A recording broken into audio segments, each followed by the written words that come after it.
Nakakulong pa rin sa detention center ng Kamara si Attorney Harry Roque matapos ipasight in contempt ng Quad Committee kagabi. Buwelta ni Roque, pinupolitika lang siya ng mga mambabatas dahil maingay siyang kritiko ng administrasyon. Nasa frontline ng balitang yan si Marian Enriquez.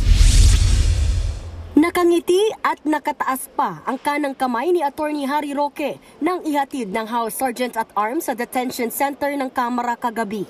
Isang araw siyang pinadetain ng mga kongresista matapos ipasight in contempt ng House Quad Committee. Nabisto kasing nagsinungaling siya nang umabsent sa pagdinig noong nakaraang Biyernes. Palusot niya may pinuntahan daw siyang hearing noong umaga't hapon ng August 16. Pero kinumpirma ng Manila Regional Trial Court na wala silang nakaschedule noon na hearing. Ayon naman kay Roque, maliwanag na political harassment o panggigipit dahil sa politika ang ginawa ng mga kongresista. Dalawa lang daw ang dahilan kung bakit siya ikinulong. Una, para patahimikin daw siya bilang maingay na kritiko ng administrasyon at kaalyado ng mga Duterte. At pangalawa, para pigilan daw siya sa pagiging abogado ni dating Pangulong Rodrigo Duterte sa International Criminal Court o ICC.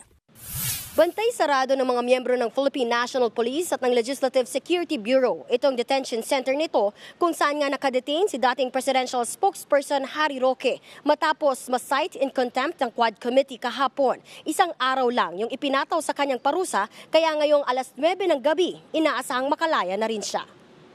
Nilinaw naman ng Quad Committee na hindi overkill at hindi pang-aabuso ang pag-contempt at pag-detain kay Roque.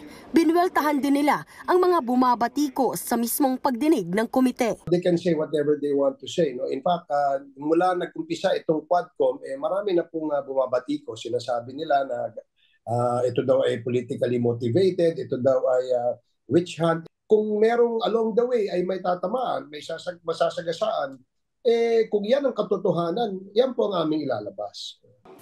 Nagbabalita mula sa Frontline, Marian Enriquez, News 5.